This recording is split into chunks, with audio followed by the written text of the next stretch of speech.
बेहतर है जो लोग इख्तियार करते हैं। ये निसाई की हदीस है। हज़रत अब्दुल्लाह बिन मसूद रज़ियल्लाहु अन्हु फरमाते हैं कि रसूल सल्लल्लाहु अलैहि वसल्लम ने मेराज का वाक़या जिक्र करते हुए फरमाया कि उस रात फरिश्तों की जिस जमात पर मैं गुजरता था उन्होंने कहा आप अपनी उम्मत को हिजामा से इलाज करवाने का हुक्म करें। ये तिर्मिज़ी की ज़ईफ़ हदीस है। हज़रत अबू कब्सा अन्नारी रज़ियल्लाहु फरमाते हैं कि हुज़ूर सल्लल्लाहु अलैहि वसल्लम सर मुबारक पर और दोनों कंधों के दरमियान हिजामा लगवाया करते थे और फरमाते थे जिसने हिजामा के जरिए अपना खून निकलवा दिया तो अब उसे कोई खदशा नहीं है इस बात की कि वो किसी बीमारी में मुब्तला हो। यह हदीस है रिवायत इब्न माजा की। और एक हदीस हज़रत जाबिर रज़ियल्लाहु अन्हु रिवायत करते हैं कि आप सल्लल्लाहु अलैहि वसल्लम ने इरशाद फरमाया अगर दवाओं में से किसी दवा में शिफा मौजूद है तो हिजामा के जरिए से कट लगवाने में, शहद के इस्तेमाल करने में और आग के दागने में, मगर मैं अपनी उम्मत को आपसे रोकता हूँ। तो ये जो है बुखारी की हदीस है। फिर हज़रत अनस रज़ियल्लाहु अन्हु फरमाते हैं कि सबसे बेहतरीन दवा जिसे तुम इलाज करो वो हिजामा लगवाना और कुस्तुल बहरी जड़ी बूटी है जो समंदर में रहती है। ये बुखारी की हदीस है। इसी तरह हज़रत मालिक बिन नबी सल्लल्लाहु अलैहि वसल्लम ने फरमाया कि मेराज की रात मेरा फरिश्तों की जिस जमात पर गुजरा हुआ तो उन्होंने मुझे हिजामा से इलाज करवाने का हुक्म कहा। रिवायत तिबरानी। अब्दुल रहमान फरमाते हैं कि अबू हुरैरा रज़ियल्लाहु के पास आया तो वो हिजामा लगवा रहे थे और मुझे देखकर फरमाने लगे कि ऐ अबुल हकीम तुम भी हिजामा लगवाओ। मैंने कहा कि मैं तो कभी हिजामा नहीं लगवाया। इस पर हज़रत अबू हुरैरा रज़ियल्लाहु फरमाया कि मुझे अल्लाह के रसूल ने फरमाया है कि लोगों के तरीके इलाज में से हिजामा लगवाना बेहतरीन इलाज है। ये रवाल हाकिम की और ज़हबी की हदीस है। अब देखेंगे कि जादू का इलाज। हज़रत अब्दुल रहमान बिन अबी लैथ से रिवायत है कि जब रसूल सल्लल्लाहु अलैहि वसल्लम पर जादू किया गया तो आप सल्लल्लाहु अलैहि वसल्लम ने अपने सर पर हिजामा लगवाया। ये तिब्बी नबी इब्न क़य्यिम अल-जौज़ी में 146 पेज नंबर के अंदर लिखा हुआ है। रोजे की हालत में भी अल्लाह के रसूल सल्लल्लाहु अलैहि वसल्लम जो है हिजामा लगवाते थे। हज़रत अब्दुल्ला बिन अब्बास से रिवायत है कि उन्होंने फरमाया अल्लाह के रसूल ने हिजामा लगवाया जबकि आप सल्लल्लाहु अलैहि वसल्लम रोजे के हालत में थे। ये बुखारी की हदीस है। अभी रहा मसला ये हदीसें, इतनी हदीसें, ये तो मैं फिर भी आपको शॉर्ट करके मैंने दिया है क्योंकि बहुत से ज़ईफ़ हदीसें मेरे जिसमें मैंने नहीं बोला। यहाँ पर तकरीबन 62 हदीसें ऐसी हैं जो हिजामा और कफी के ताल्लुक से हैं। और हिजामा कब लगवाना है ये अल्लाह के रसूल सल्लल्लाहु अलैहि वसल्लम ने फरमाया कि हज़रत अब्दुल्ला बिन अब्बास से रिवायत है कि रसूल सल्लल्लाहु अलैहि वसल्लम ने फरमाया कि बेहतरीन दिन जिसमें तुम हिजामा लगवाते हो वो क़मरी महीने के 17वीं, 19वीं और 21वीं, इन्हें चांद के 17, 19 और 21 है। ये तिर्मिज़ी की हदीस है। चलिए यहाँ तक में जो है कुछ हदीसें मैंने आपको साबित करने के लिए कि हिजामा करवाना ये सुन्नत है और हदीस से साबित है। Next, types of cupping. हिजामा के जो है 3 अक़साम होते हैं। एक होता है हिजामा बिलाशुद्ध जिसको हम ड्राई कपिंग कहते हैं, और एक होता है हिजामा माशुद्ध जिसको हम वेट कपिंग कहते हैं, और हिजामा नारिया जिसको हम फैर कपिंग कहते हैं। नेक्स्ट, अभी कैफियत के हिसाब से मैं आपको समझाऊंगा तीनों टाइप्स क्या हैं, बट कैफियत के हिसाब से डॉक्टरों के लिए खास है कि लाइट कपिंग करते हैं जिसके अंदर नेगेटिव प्रेशर जो फॉर्म करते हैं, और दो सिर्फ दुनिया के अंदर जितने टेक्निक्स हैं उनमें से एक ही टेक्निक्स जो है नेगेटिव प्रेशर फॉर्म करने का, सब दबाएंगे, इसको पॉजिटिव प्रेशर कहते हैं। नेगेटिव प्रेशर जो फॉर्म करते हैं वो एक ही जरिया है, वो है कपिंग। तो फिर मीडियम कपिंग कहते हैं। अगर समझो कि कोई मवाद होता है, मैं आगे वो समझाऊंगा, उसको अगर हटाना मकसूद है उस जगह से दूसरी जगह पे जिसको हम इमाला कहते हैं तो हम मीडियम कपिंग कहते हैं। स्ट्रॉन्ग कपिंग हमारा मकसूद ये होता है कि खून निकालना, तब हम स्ट्रॉन्ग कपिंग करते हैं। और जो है massage cupping, needling cupping, acupuncture करने के बाद उसके ऊपर कप बिठा देते हैं, इसको नीडलिंग कपिंग कहते हैं। नेक्स्ट, फ्लैश कपिंग, जल्दी करने वाले को हर्बल कपिंग। अगर समझो कि कोई दवा का एक्सट्रैक्ट अपने जिस्म पे, यानी हम कोई तेल वगैरह है उसको लगाते हैं, तो ऐसे वक्त में अगर वो कप के ऊपर ही जो है अगर हम ऑयल वगैरह भी लगा दें और फिर हम कपिंग करेंगे तो उसका जो नफूज होता है वो ज़्यादातर जो है स्किन के अंदर होता है। नेक्स्ट, एक ऐसा कपिंग। अब जो है मेन जो है कपिंग, ड्राई कपिंग जिसको कहते हैं, जिसके अंदर खून नहीं निकाला जाता, सिर्फ कप बिठाया जाता है और मसाज किया जाता है, इसको हम ड्राई कपिंग करते हैं। नेक्स्ट, अब जो है इस क्यों करते हैं, इसका रीजन सबसे पहले यह होता है कि हमारे पास मैं आपको और आगे इंशाल्लाह स्लाइड में बताऊंगा कि हमारे पास कॉन्सेप्ट बिल्कुल अलग है एलोपैथिक से। एलोपैथिक कॉन्सेप्ट है कि यूनानी ट्रीटमेंट करेंगे तो बिल्कुल वो बंदा फेल हो जाएगा, क्योंकि हमारे पास जो कॉन्सेप्ट ये होता है कि मवाद फासिदा, अगर आप जो है मूवमेंट्स को कम करते हैं तो मवाद फासिदा वहाँ पर जमा होता है और हमारा मकसद होता है कि उस मवाद फासिदा को वहाँ से हटा दिया जाए। तो उस वक्त एक्चुअली क्या होता है कि जब हम कप लगाते हैं तो वहां पर गर्मी पैदा होती है और वहां पर जो मवाद होता है वो तहलील होता है, जिसको मवाद फासला कहते हैं। और फिर अगर वहां पर मसाज करना मकसूद हो या तहरीक, वहां पर मूवमेंट देना मकसद हो, तो हम कपिंग करते हैं, ड्राई कपिंग करते हैं। नेक्स्ट और एक होता है वेट कपिंग। वेट कपिंग ये खासकर जिसके अंदर खून निकाला जाता है और मकसद होता है कि खून निकालना। क्यों खून निकालना है, क्यों खून निकाले? हम एक सवाल पैदा हो सकता है कि खून क्यों निकाले। देखिए, कोई भी चीज जो होती है, आपको हमारे यूनानी के अंदर इलाज में तदबीर के अंदर इस्तिफ्राग कहते हैं, बाहर खारिज करना, जिस्म से कैसे भी निकालना। किसी को कॉन्स्टिपेशन हो जाता है तो सनामकी देते हैं, त्रिफला देते हैं और कॉन्स्टिपेशन दूर करते हैं कि वो गंदा मवाद जमा हुआ है उसको निकाल दो पहले बार, उसको बोलते हैं मतलब कॉन्स्टिपेशन दूर किया, प्रॉब्लम सॉल्व हो गया। जैसे अल्लाह के रसूल सल्लल्लाहु अलैहि वसल्लम का अपनी तवील हदीस है कि एक लड़का आया, बोला कि मेरे भाई की जो है पेट में बहुत दर्द है, 3 मरतबा आया, फिर बाद में उसको अल्लाह के रसूल ने बार बार शहद पिलाने के लिए बोला। बाद में अल्लाह के रसूल ने बोला कि तेरा भाई का पेट झूठा हो सकता है, अल्लाह की बात झूठी नहीं हो सकती। फिर बाद में शहद पिया, वो उसको मोशन सब ठीक हो गया, मतलब वो अच्छा हो गया। तो बोलने का मकसद ये है कि जब प्रॉब्लम कोई अंदर एहतिबास होता है, रुक जाती है, तो प्रॉब्लम आते हैं। जैसे एक तो कॉन्स्टिपेशन, यूरिन नहीं हुआ तो प्रॉब्लम क्या होगी, यूरिन नहीं होगी तो खत्म। तो यूरिन लाने के लिए लैक्टिक टैबलेट देते हैं वगैरह वगैरह, हम कासिनी वगैरह देते हैं। तो पीरियड्स सही नहीं हुए 2-2, 3-3 महीने, 4-4 महीने तक अगर पीरियड्स नहीं हुए तो वो भी एक बीमारी है, तो उसको भी निकालते हैं। पसीना पूरा खारिज नहीं होता, वो भी बीमारी है। तो अलगर्ज ये है कि हर चीज को जो है निकालते हैं, तो डॉक्टर की मदद लेते हैं। हिजामा के ताल्लुक से जो है अल्लाह के रसूल सल्लल्लाहु अलैहि वसल्लम की ट्रेडिशनली जो है कपिंग, लीचिंग और फसद के जरिए से लोग महीने में 1 मरतबा, 2 महीने में 1 मरतबा वो कपिंग करवाया करते थे। मतलब जनरली ऐसी कुछ बीमारी भी नहीं होती थी तो भी वो लोग करते थे, ये ट्रेडिशन चला आ रहा था। आज भी माशाल्लाह आप देखोगे इराक और ईरान के अंदर फसद वो निकालते हैं 2-3 महीने में 1 मरतबा, वो गंदा। अभी समझो कि कुछ लोग कहते हैं अरे वेट कपिंग करने से जो है इतना खून निकल जाता है, उतना खून कुछ होता नहीं है क्या? अरे 350 ml आप ब्लड देते हो, उसमें कुछ नहीं होता है, तो 3 ml ब्लड निकलने में क्या हो जाएगा?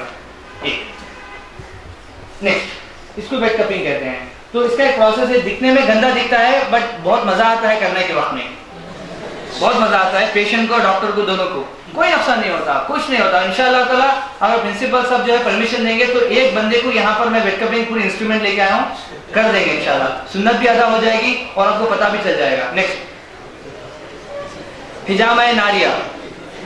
हिजामा नारिया, समझो कि सब लोग प्रिंसिपल की तरफ देख रहे हैं, इजाजत मत दो, इजाजत मत दो। तो हिजामा नारिया अगर वैक्यूम क्रिएट करने के लिए अगर आप जो है इस्तेमाल करते हैं आग से जो है वैक्यूम, जो कि ग्लास है हमारे पास, कुछ भी कपिंग है करने के लिए, तो ग्लास में हम आग डालते हैं फिर बिठा देते हैं। इसमें अमेजिंग फायदा होता है जिसको हिजामा नारिया कहते हैं। तो ये ड्राई कपिंग, वेट कपिंग, और अगर आप आग का इस्तेमाल करते हैं उसको वैक्यूम क्रिएट करने के लिए तो उसको हिजामा नारिया कहते हैं। Okay, next. अब देखिए मैं एक चीज समझाता हूं कि क्यों चांद के 17, एक सवाल पैदा हो सकता है, क्योंकि हम तो अल्लाह के रसूल सल्लल्लाहु अलैहि वसल्लम ने बोला है चांद के 17, 19, 21 को, तो हम करते हैं। तो बोलने का मकसद ये है कि चांद के 17 तारीख को अगर जैसे लोगों ने अभी माशाल्लाह उसका तो कुछ ज्यादा जब स्टडी करते हैं, कुछ आर्टिकल्स पढ़ते हैं, तो उसके अंदर एक बंदे ने लिखा था कि चांद की जो ग्रेविटेशनल जो फोर्स है, मतलब जमीन की तरफ के जो भी है, वो बढ़ जाती है। तो कम से कम देखोगे कि रात में समंदर की जो लहरें हैं वो बढ़ जाती हैं, दिन में कम हो जाती हैं, और खासकर चांद के 17, 19, 21 पे समंदर की लहरें ज्यादा बढ़ जाती हैं। जैसे चेन्नई के अंदर हमें चांद के 17, 19, 21 को समंदर के पास रुकने नहीं देते, जल्दी भगा देते हैं, 5, 5:30 बजे बोलते कि जाओ। तो ये एक्चुअली जो है, क्योंकि खून अंदर से जो खून के जो नफूस हैं, जो गंदे मवाद है, वो चांद के 17, 19, 21 पे वो ऊपर की तरफ आ जाते हैं। शायद इस वजह से चांद के 17 को अल्लाह के रसूल सल्लल्लाहु अलैहि वसल्लम ने करने के लिए बोला है, मगर इसका जो है अभी रिसर्च करने की जरूरत है, बहुत काम करना है।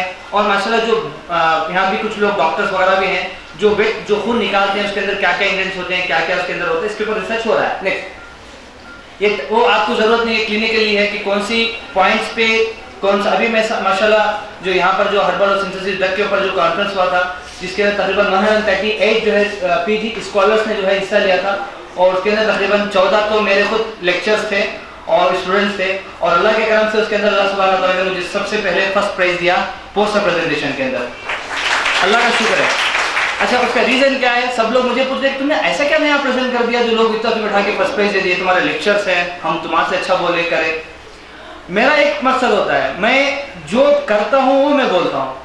बात क्या है कि प्रैक्टिकली मुझे कपिंग मालूम है, क्यों उन्होंने जाके वहां पर तो उन्होंने सब कुछ बताते हुए और मेरे पास आके सरेंडर हो गए। अब मैं जो बोला वही, अब इनके दिमाग में सब लोग तो उनको एक्सप्लेन कर रहे थे, उनको क्वेश्चन आंसर कर रहे थे उनको, मगर मेरे पास आके वो रुक गए और बोले कि आप बोले जो बोलना, क्योंकि जो आपने पोस्टर बनाया है इसके बारे में मुझे ABCD भी नहीं मालूम। तो मैंने अपने डिटेल 15 मिनट तक जो है वो इंस्पेक्टर को मैंने समझाया कि ये होता क्या है। उन्होंने पॉइंट्स पूछे, कौन से पॉइंट पे आप करते हैं, कैसा करते हैं, उसका मैकेनिज्म क्या है, मोड ऑफ एक्शन क्या है, इंडिकेशन क्या है, काउंटर इंडिकेशन क्या है। अल्लाह के करम से सब याद था मुझे, मैंने बोलना शुरू कर दिया और अल्लाह के करम से, अल्लाह की वजह से, अल्लाह के करम से, बाकी कुछ भी नहीं, अल्लाह सुब्हानहू व तआला मुझे फर्स्ट पेज दिया। नेक्स्ट, अब देखो कि बात क्या होती है कि हमारे पास जो पेशेंट आता है जोड़ों के दर्द का, एलोपैथिक में क्या है, देखिए आप पूरी दुनिया के लोग, पूरी दुनिया के डॉक्टर्स को जमा कर लो, अपने अम्मी को या अपने दादी को या खुद को, जो भी लोग 35-40 साल से बढ़ गए हैं, उनके पास जाके बताइए कि डॉक्टर साहब जोड़ों में दर्द हो रहा है, जोड़ों में दर्द हो रहा है, क्या करना है। तो सबसे पहले कम से कम 20-25 हज़ार का जो है एक एक्सरे करेंगे, CT स्कैन करेंगे, MRI करेंगे वगैरह वगैरह। तो उसके बाद सिर्फ 2 चीज़ें हम देंगे, या तो वो पेन किलर और कैल्शियम देंगे, दूसरा कहेंगे कि तुम जो है सर्जरी कर दो, रिप्लेसमेंट कर दो। क्यों डॉक्टर साहब? वो बोलेंगे कि आपके घुटने घस गए हैं और फ्लूइड कम हो गया है। और फिर वो एक्सरे देखेंगे, हाँ भाई घुटने घस गए, अरे नहीं ये फ्लूइड दिखता है उसके अंदर। कसम खा के पूछने का डॉक्टर को क्या दिखता है, कसम खा के पूछने का। और कुछ ये सब एक चले आ रहा है। घुटने देखो अल्लाह सुब्हानहू व तआला ने हमने पैदा किया। कुछ लोग बोलते हैं कि तुम्हारा वेट बहुत बढ़ गया इससे जोड़ों में दर्द है। अरे तुम्हारा वेट ज्यादा है, हाथी का वेट ज्यादा है। अरे तुम्हारा ज्यादा हाथी भागता है, उसको क्यों जोड़ों में दर्द नहीं आया? बात ऐसा नहीं है। एक्चुअली क्या होता है कि हम वेस्टर्न टॉयलेट इस्तेमाल करते हैं, वेस्टर्न तरीके से बैठते हैं, तो अल्लाह सुब्हानहू व तआला ने वेस्टर्न बीमारियां हमें दे दी, बाकी कुछ भी नहीं। आज भी अगर आप घुटने फोल्ड करके बैठेंगे, जो आपने जो बैठा है ऐसा अल्लाह उसने कभी नहीं बैठा। आप हदीस से उठा के देखो, सहाबा ने कभी नहीं बैठा पैर लटका के, कभी नहीं बैठा। आप हदीस से, अल्हम्दुलिल्लाह मैंने तो बहुत तलाश किया, मुझे नहीं मिली, मगर हम बैठते हैं तो वो बीमारी हमें आती है। टॉयलेट में कैसा बैठना है, इंडियन टॉयलेट का तरीका क्या है, उसमें पूरी जोड़ आपस में मिलते हैं, पूरी फोल्ड होते हैं। खाने में सुन्नत तरीका क्या है, खाते हैं तो दोनों जोड़ अच्छे फोल्ड होते हैं ना। और फिर अगर आप समझो कि नमाज में बैठते हैं अत्तहियात में, पूरी जोड़ पूरा फोल्ड होते हैं। समझो कि ज्यादा खाना खा लिया, गैस्ट्रिक प्रॉब्लम, चेयर पे 2 दिन बैठ के नमाज पढ़ता है, जो मजा उसको मिलता है चेयर में बैठ के, उसके बाद जिंदगी भर तक फिर वापस वो सजा नहीं कर सकता। इतना जो सर स्टार्टिंग में बोलता बहाना तो जोड़ों में दर्द इसलिए मैं बैठता हूँ, एक्चुअली नमाज बैठ के चेयर में बैठने से उसका जोड़ों में दर्द बढ़ रहा है। और डॉक्टर के पास जाता है तो यही बहाना वगैरह वगैरह। लास्ट में चलो भाई बात करते हैं सर्विकल स्पॉन्डिलाइटिस की, क्योंकि मैं इसके बाद मैं खत्म कर दूंगा फास्ट, क्योंकि मेरे पास बहुत स्लाइड है, बट मैं उस पर बात नहीं करूंगा। तो सर्विकल स्पॉन्डिलाइटिस होता है या जोड़ों का दर्द होता है। सर्विकल स्पॉन्डिलाइटिस क्यों होता है बताओ? सर्विकल स्पॉन्डिलाइटिस आप ज्यादा व्हाट्सएप पे चैटिंग करते हो ना, इस वजह से आता है। लैपटॉप पे बैठे, फेसबुक पे बैठे, इस वजह से आता है। लैपटॉप हो, समझ में आ रहा? यानी आप रेशो क्या, आप जमीन को कितने मर्तबा देखते हो एक दिन में? एक दिन में जमीन को कितने मर्तबा देखते हो और आसमान को कितने मर्तबा देखते हो? ऊपर गर्दन उठा के आप आसमान को कितने मर्तबा देखते हो?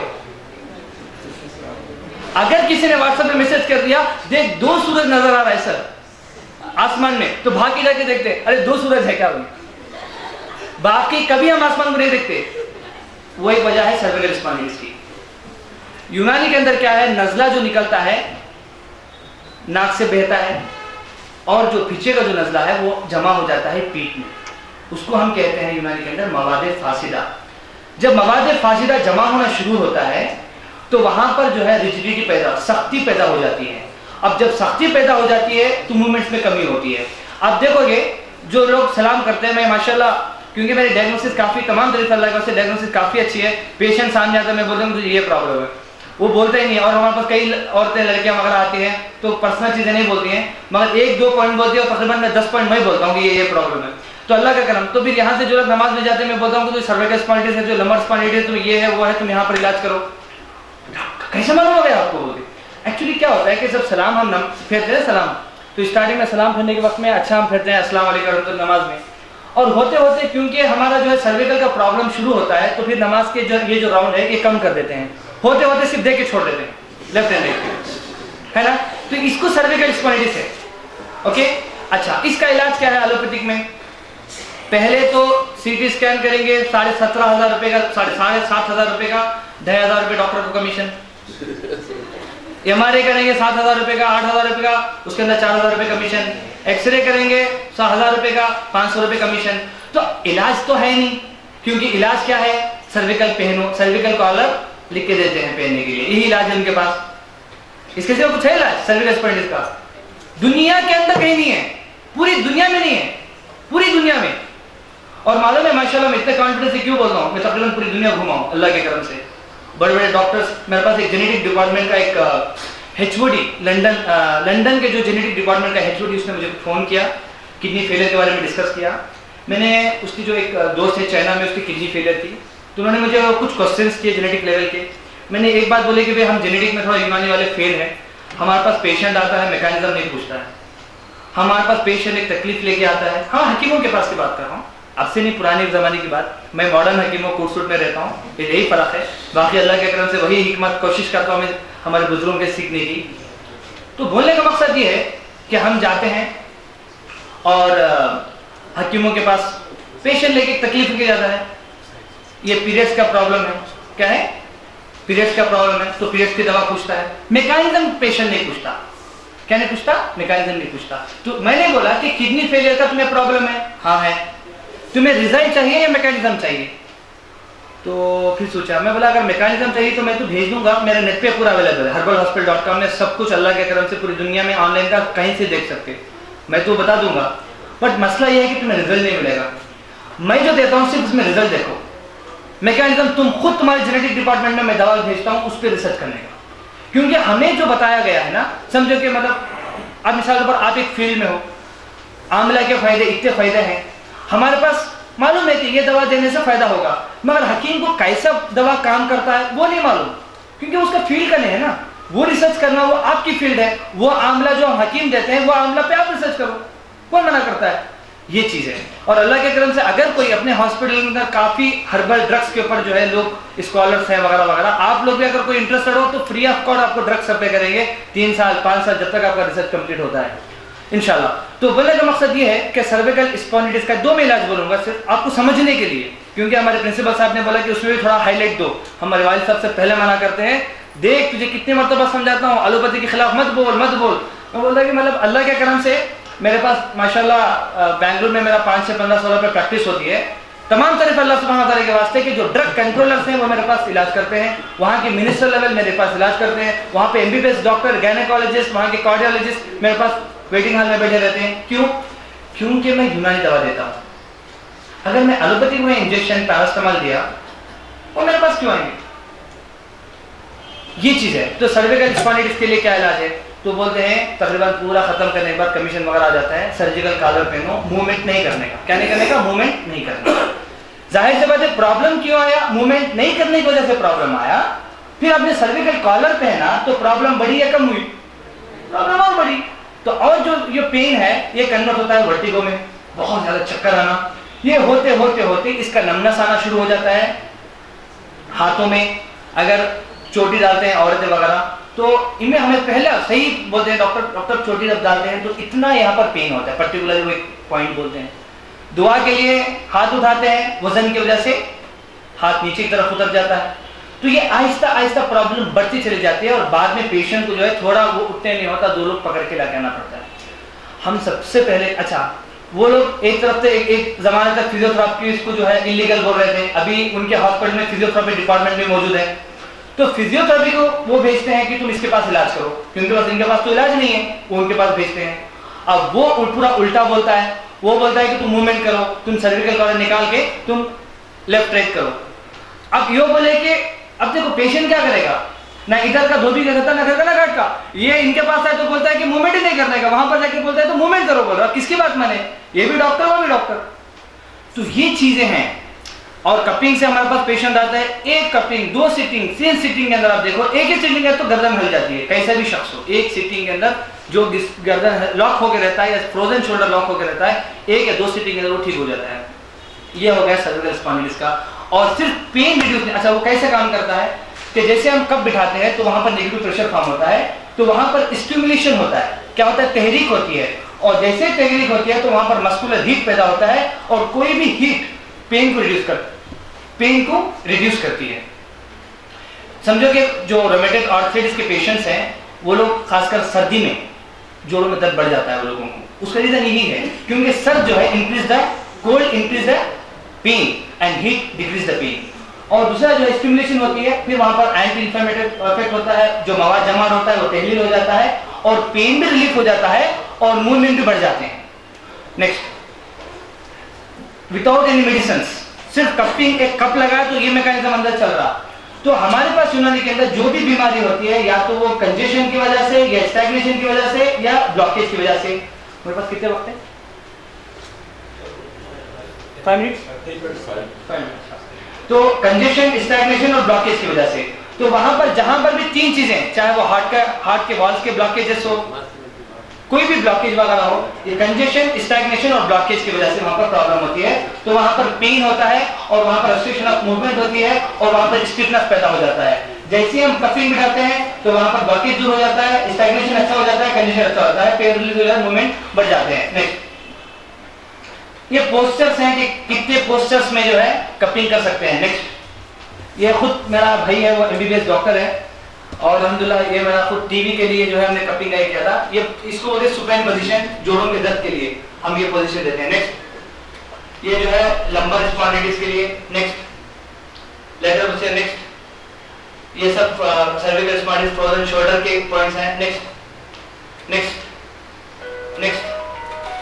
अभी देखो कि हमने तकरीबन देखा कि knee arthritis, arthralgia, low back pain, headache, migraine. अच्छा, सबसे बड़ा प्रॉब्लम होता है कि माइग्रेन। हमारे पास ऐसे पेशेंट्स आते हैं, 90% ऑफ द पेशेंट्स जो आके बोलते हैं डॉक्टर साहब मुझे माइग्रेन की प्रॉब्लम है। एक्चुअली उसको माइग्रेन की प्रॉब्लम ही नहीं रहती, और कम से कम 10-10 महीने तक वो रॉन्ग ट्रीटमेंट लेता था, माइग्रेन टैबलेट लेता है। उसका रीजन ये है कि एलोपैथिक वाले माइग्रेन और सर्विकल स्पॉन्डिलिटिस के दरमियान में फर्क महसूस नहीं करते। पेन, सर में दर्द हुआ तो पेन किलर माइग्रेन दे देते हैं। अरे सर में दर्द, अगर आप रात में नहीं सोए, पूरे दिन पूरी रात फेसबुक पे बैठे रहे, तो दिन में क्या होती है, दर्द होता है। और दूसरी बात कि मतलब सही तौर पर जो है आपने